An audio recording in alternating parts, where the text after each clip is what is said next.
Once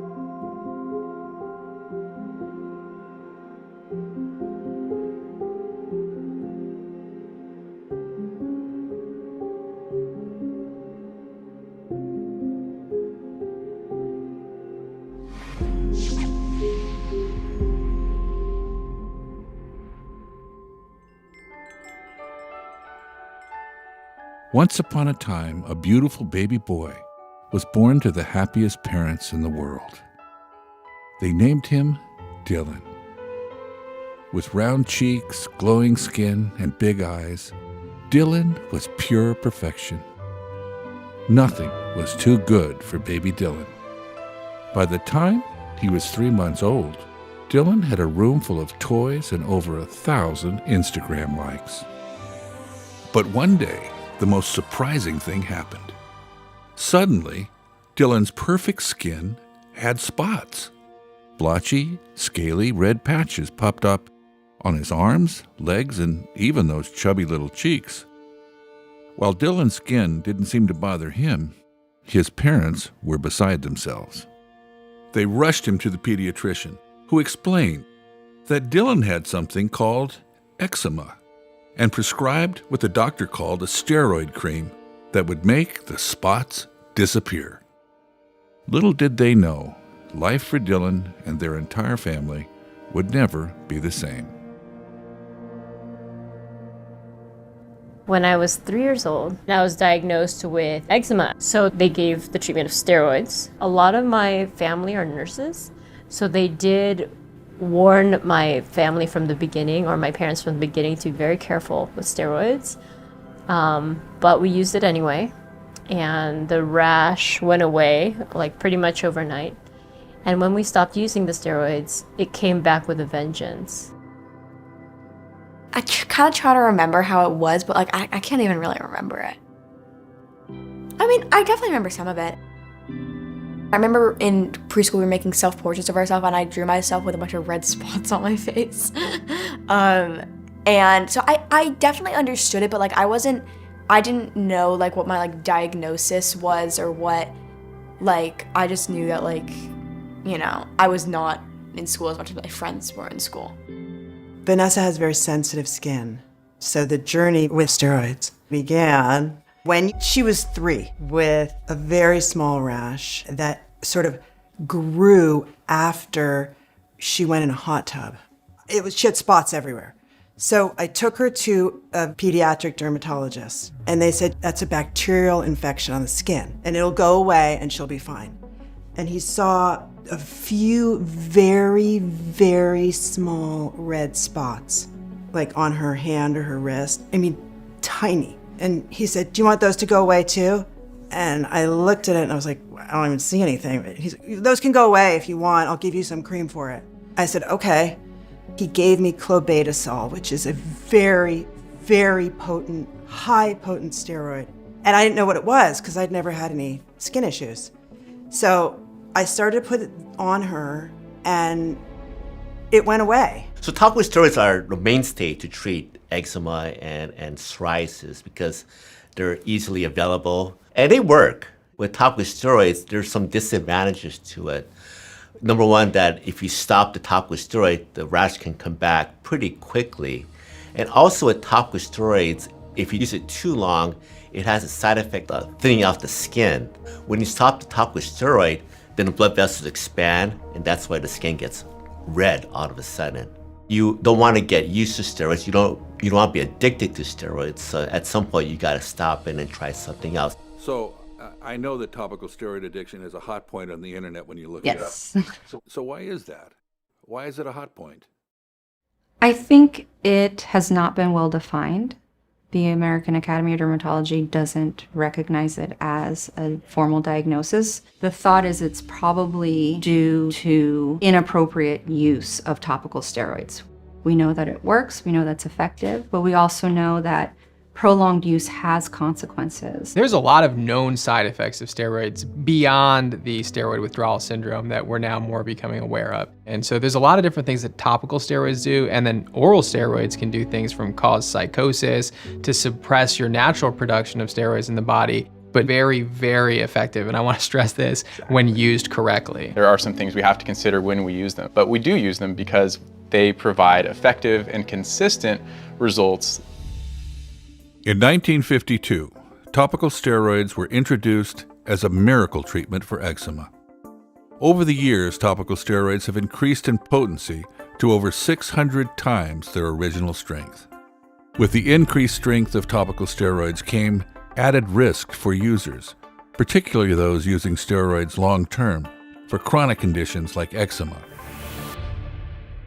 I've had eczema my entire life. As an infant, as a child, always had eczema. It was about maybe 4th or 5th grade when I finally saw a dermatologist. My eczema was so bad, he gave us a year's supply of topical steroid ointment. And my mom at the time, she wasn't aware. Neither was I as a child. I was using it nonstop. She saw how good it was working on me. She began to use it as well. When my sister's eczema would flare, she would use it on my sister also. And there was a constant supply of topical steroids in our house for decades. If you read the old textbooks, eczema burns out. 90 to 95% of the kids stop having eczema before they're 10 years old. Now, in the last 40, 50 years, it has become a major problem into adult and older adult life. Why? This is the question I pondered when patients were sent to me at UCLA. I was teaching at UCLA, and the newer docs started looking at these patients as bad eczema. They were not understanding that this was a different diagnosis.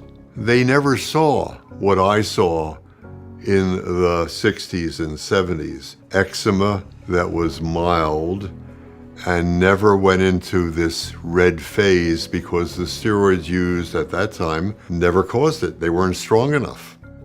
It dawned on me that nothing else was causing it other than a continual overabundance of cortisone being applied to the itchy red skin, which now was red, never was red before, never burned before, never gave a red rash on the face that looked like it was a sun-induced problem. I was seeing psoriasis patients who looked the same, all the same, and they didn't have eczema. They had different diagnoses. Well, diagnoses do not change. Therapy changes. So dermatologists treat over 3,000 skin conditions. And I think a lot of times patients who are struggling with a skin condition, it greatly can affect their quality of life, and they can be very emotional or passionate about that. Understandably so. If they're experiencing this, it's on their face, it can occupy a great amount of their mind share. I don't know why, but I'm feeling so sad. I long to try something I've never had no kissing. Oh, what I've been missing. Love a man, oh, where can you be? I've been using topical steroids since I was a baby. That's just been a part of my life since I can remember. I was living in DC and I was using probably about like a tube of steroids in like a week or two just for like my hands and the insides of my elbows. And I was like, this isn't right. And I kept having to get stronger and stronger prescriptions too. So I kind of just decided to stop using them. I didn't know about topical steroid withdrawal. I just knew it wasn't helping me. So why should I keep using it? And what happened? All hell broke loose. It was awful.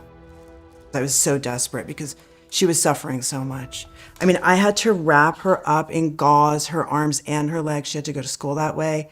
Her skin would flare up so badly that at night it was traumatic. It was terrible to watch my child go through that. But the hardest thing for me was that I kept doubting myself.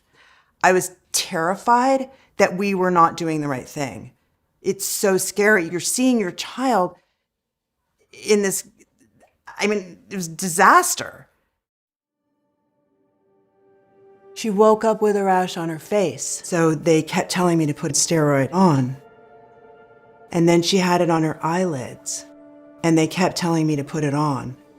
on her eyelids. And so her eyelids were bright red, like completely bright red and inflamed. So I said to the doctor, will this affect her vision? And she said, I think you should get a baseline vision test so we know if it changes. Did they ever tell you the side effects? They never told me the side effects of anything. They told me that it wasn't the side effects.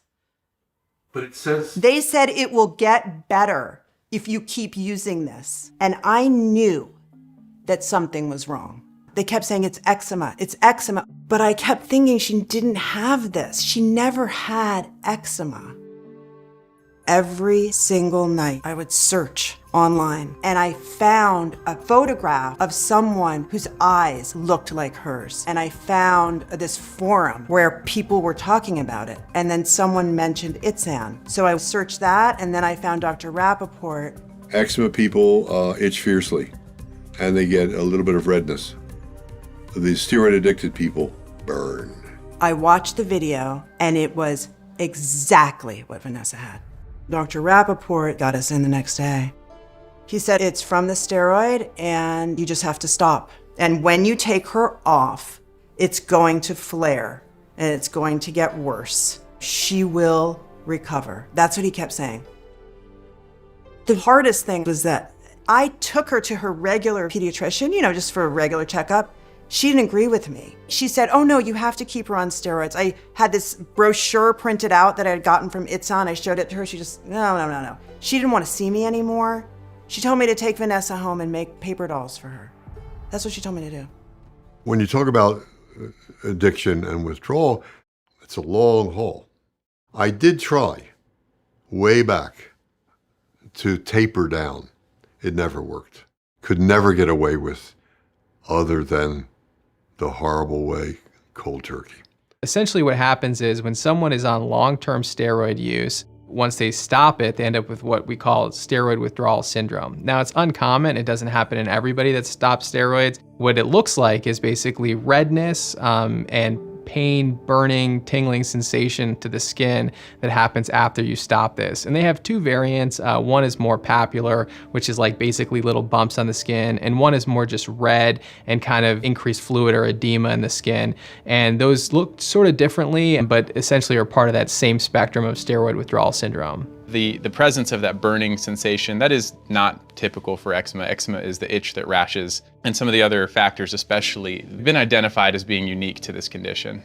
We have medications for itch, we have medications for sleep, we have medications for burning, we have medications for edema, we have medications for pain. Whatever is needed, not overkill, but whatever is needed, and huge amount of reassurance to get them through the worst moments. Well, most people when they scratch their back, they have one of these. They scratch their back. I use this. This is a bread knife. So I scratch my back with this. I worked in a grocery store and we would stock the shelves at night. Occasionally we would accidentally slice a box and the soap would get on me and I would perspire and it created a skin irritation. And at the time, it really bothered me. I didn't realize what it was until after the fact, that it was the soap. But my doctor said, oh, you've got eczema. We've got to prescribe something for you. Here, put this on. That's how I got started with topical steroids. Well, the irritation kept coming back, but I didn't learn until later that the reason it kept coming back wasn't the eczema, it was the addiction to topical steroids. This is clobetasol. This is the most potent that there is. Same with this. You'll notice I've squeezed every bit of life out of this thing. So, and then these are really the more over-the-counter products. My usage of topical steroids became habitual. It became part of my daily routine. I will say I did migrate from prescription topical steroids to just over-the-counter topical steroids, only out of laziness, not really wanting to go to the drugstore to get refills all the time and that sort of thing. When this all started, my employer, who's in Boston, by the way, their immediate reaction was, oh, we're gonna bring you back to Harvard and have you looked at. So I went back to Mass General. I met with the chief of dermatology, who did a full, complete workup. And his response was, well, you know what, you got a few options. We would recommend basically resuming topical steroids. I knew that there's something in mainstream communications that's just not consistent with my experience. And I'm not a conspiracy nut. I'm not that person. I go with the consultants. But I think just generally I've not been guided well with this. Doctors are not mean. They want to make people get better quickly. And this quick fix works pretty darn well. And the report back is, oh, I'm so much better, doctor. Thank you so much. Oh, but I really flared again. Well, you need more of the drug, stronger.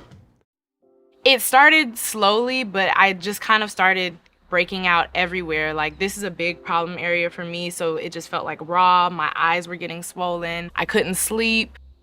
I was just itching and burning, and my whole body just kind of went crazy.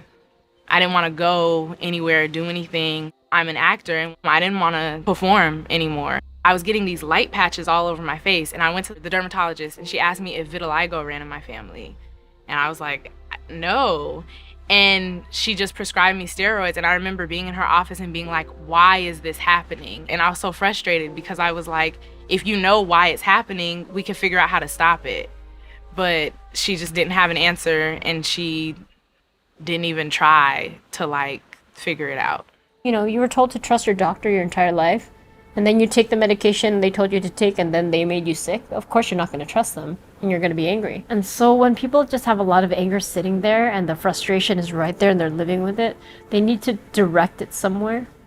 And I feel like they direct it towards their doctors because of that. What ends up happening is trolling and yelling at each other and judgments and telling other people what to do. How do we build trust with people? I think it's super important to have these discussions with people that have topical steroid withdrawal syndrome. Horrible condition. That's a horrible thing to happen to somebody. And having conversations with dermatologists on how can we avoid this and coming together as a community to educate the public so it doesn't happen again. I think that patients can sometimes become frustrated. They don't feel like someone is hearing them, or I've tried this before, I don't want to try this again. That happens a lot of times. We have only so many things in our armamentarium as physicians. I'm guided by evidence. I'm guided by the data that's in front of me. That's how I was trained. Nonetheless, I think that sometimes patients can get frustrated and feel like throwing their hands up and being very angry with physicians. I see how that process can happen. There is an understanding out there a little bit in the doctors, and they will accept that topical steroids are causing this problem of redness. But they're treating thinning of the skin. They're not treating this that we're talking about because they don't really think it exists. The doctor said it'll make me better. Prescribe me creams to use whenever. Keeps telling me that I'll get better. Oh, will I ever? Help me. I think I'm losing all my friends. Sometimes I feel like giving up. No medicine is strong enough. Someone help me. I started topical steroid withdrawal March 18th, 2019. Tracking back to when I first started using steroid creams, I've traced it back to about 2010, 2011, where I had a tiny little quarter-sized red spot on the back of my right knee. Working in the fitting industry as a fit model, I'm doing a lot of board shorts. I was working for Speedo at the time, doing their swim trunks. You want to look as good skin, clean as possible. So I figured out what I could do. So I bought over-the-counter stuff, cortisone 10, and just started putting a little dollop on there so it'd take the redness away. Then it'd go away for a month or two. I'm like, okay, great, this is cool. And then it'd come back. You just have that stuff handy. Over the years, it started to come back a little bigger, so I'd have to use a little bit more. And just the volume went up, the frequency went up. The only thing I've known is you don't want to use steroids too long because it'll thin your skin. That's the only thing I've ever heard about using a steroid too long, or that any negative side effect of using a steroid too long. But I thought I was keeping my watch on it and just observing, oh, my skin doesn't look thin, like, okay, it seems fine. Redness goes away, it seems like it's working. It's just cortisone. And then it got really bad. I swear I thought I had cancer. And so I was going to doctors, I was going to Chinese medicine, I was doing acupuncture, looking at food allergists, doing all the blood tests. I was like, please check me for any cancer causing agents, check me for Lyme disease, check me for tuberculosis. Like something is wrong with my body. And at this point, I feel like my body was just really just screaming like, stop putting anything on your skin right now.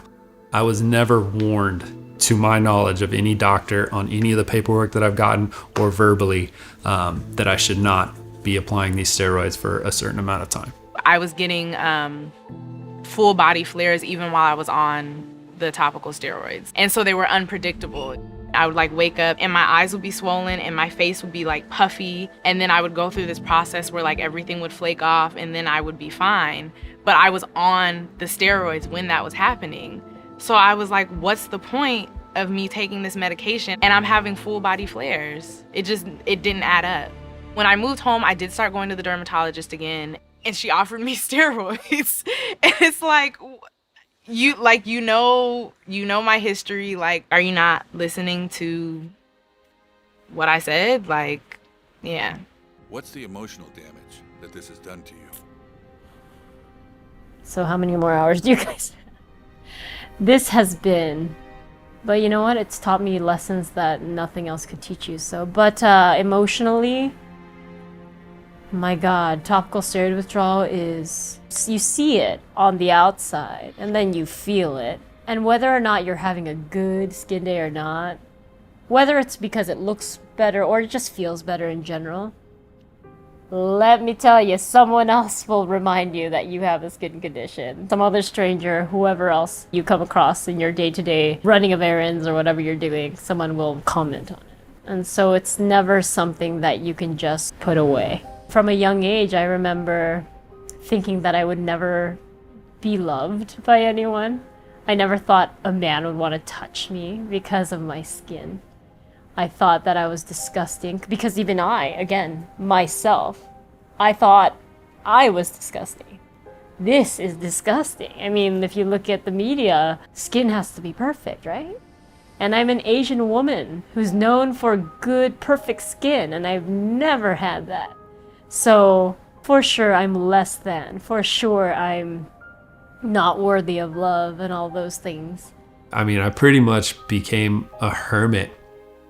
The only thing that I made sure I did was go to work, and when I came home, my skin just burned all the time. So I would just lay here, right there on the floor, with the remote in my hand, a bottle of water in the other hand, and try not to move and just watch TV.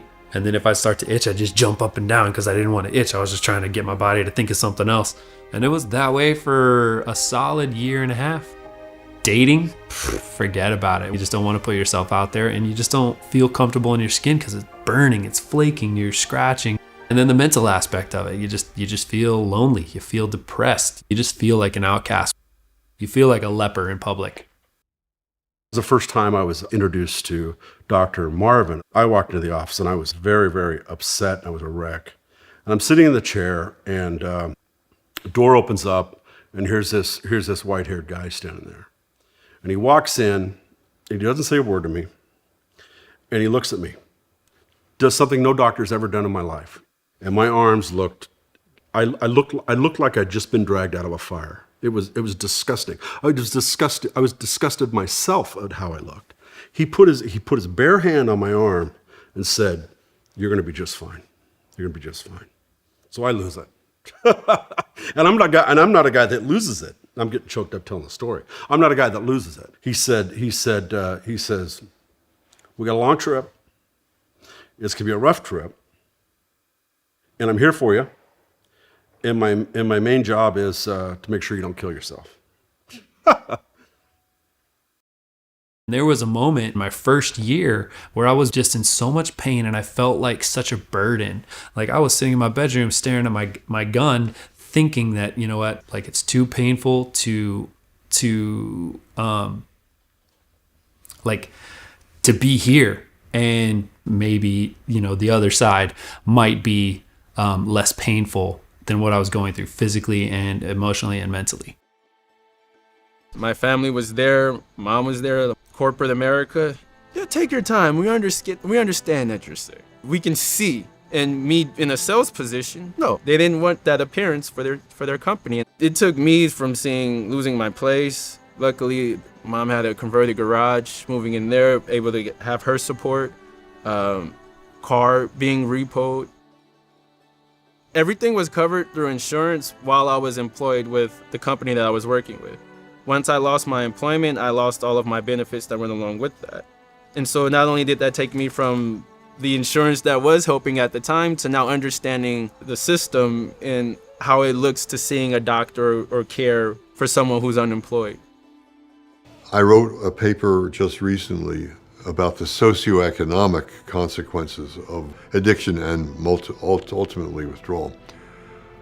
One of the major themes was that I had to take probably 150 to 200 young adults out of school. And then I've probably taken 200-300 people out of work for up to a year on disability. They can't function. They couldn't function. They're miserable 24/7. It's just like a fracture in your full body cast. You can't go to work. Well, they cannot function in life. People don't understand how hard it's been for me because I have put on a brave face. Oh, great. I've put on a brave face through like all of it. But I think it's also just because it's like, I didn't want it to stop me from living my life or being who I am.